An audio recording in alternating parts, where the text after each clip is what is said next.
went to Kenya in April, and it's about a journey from the north coast of Kenya in Lamu to the south coast of Mombasa. And I'm not very good at reading maps. I looked at the map and I'm like, oh, it's not a long bus ride, it'll probably be 2 hours. It's 7 hours. That's part of it. I think ordnance comes into that somewhere. Okay, never get off the bus. To this day, its name remains a mystery. The Kenyan town that against my will, but that fate not destiny would have it, nearly came to claim me. I do know it was about 2 hours outside of a place called Makawi, itself described as a swatch of land without homogeneous character or boundary on the north coast peninsula. Not quite the jungle scene from Coppola's epic Apocalypse Now. A tiger appeared, orange striped, blazing in pursuit of Captain Willard and Chef, who just wanted to learn to cook. Never get out of the boat. Absolutely goddamn right, unless you're going all the way. In the early dark, guided through sleepy Medina homes from my Shella village fixed house, young Ali Diamond made light work of my overstuffed suitcase. From the mosques, minarets, the call to prayer had less enlightened and more frightened me, its sudden sombre arrival and the static wind of Hanoi. Black oil ocean, splintered with dying moonlight. We waited on the harbour, Ali and I. He had to guess to argue later. I nodded, thinking back to my recent days on white sands, acacia shade, grilled tilapia lunches, the wash of the Indian Ocean and sunsets to die for. A stray cat meowed a mournful mimic of the fading museum. Its bony frame softened my smile. I asked Ali if he knew that cats in England lived inside the house, that we go to supermarket to buy special food to feed them in little bowls. He laughed, teeth shining in the endless dark, and that people carry small dogs in handbags. I traced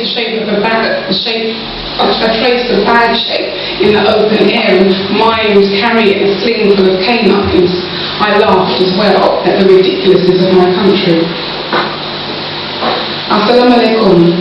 Under bulbous clouds, the sky is still no lighter, as water washed on the stone shore in the wake of my approaching ferry. Alaikum salam. The elder on the harbour, with bare feet, in Kikoi with bare feet, replied on the wind. With a nod to me, he said, "Good morning," a world apart from his Muslim faith. I'll be back, painted red on the helm. The young skipper held out a hand as Ali hefted my luggage, all setting on board the dancing mashua. This poem has Swahili words in it. Mashua is a boat. No wind for a sail, we punted through dark water along Lamu's jewelled coastline. I nodded, thinking back to my first town tour. An old Muslim man gesticulating loudly at legs too bare from too high up my thigh. Had my Kiswahili been better, I may have been offended as he appeared. I learned that Kikoi in all their simple beauty and colourful glory meant more than creature comforts. The ferry punted, clouds shifted, the sky lightened, bluer and bluer as daylight greets us with the glow of the sun. Well-travelled lorries, dusty cars, long-distance drivers, workers, hawkers, coaches and jeeps waited on the Makawi jetty. First to arrive, I checked my luggage on the giant orange tower car bus, accepted Ali's well wishes and farewell. Asante sana, thank you very much. With time to kill in this no man's land, with its cafe and gas stand where nobody stayed, I went and had a look for the loo. Only the jagged hole in the ground with the 4-foot concrete surround screamed pretty much run for your life.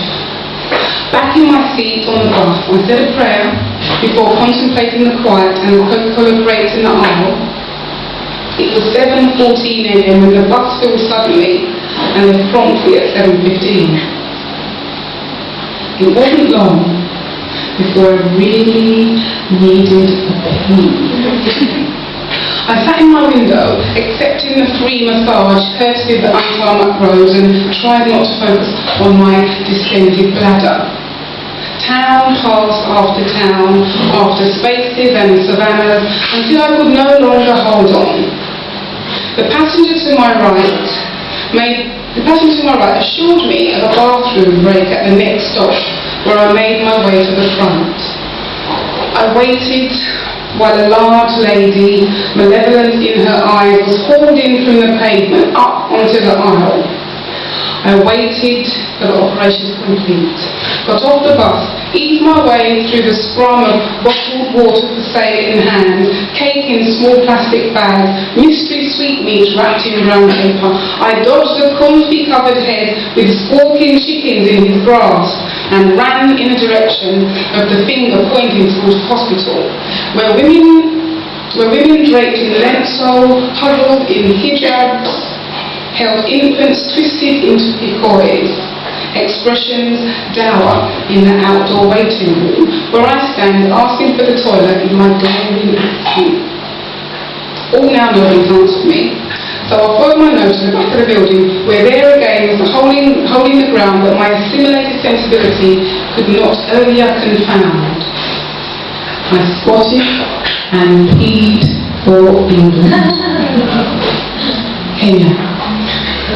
Running back through the yard, past the mothers and their infants queued in the open corridor, onto the dusty road, dodging errant cars, motorbikes and anorexic bicycles, the giant orange tower bus looked to be slowly rolling away. It's the only thing I can see. Feeling naked as a jaybird, my valuables were on that bus: passport, money, iPhone, Mbimembe, 2 mangoes. Packed for my trip by Ali. I want to curse down the voice hailing me out, Rasta, Rasta.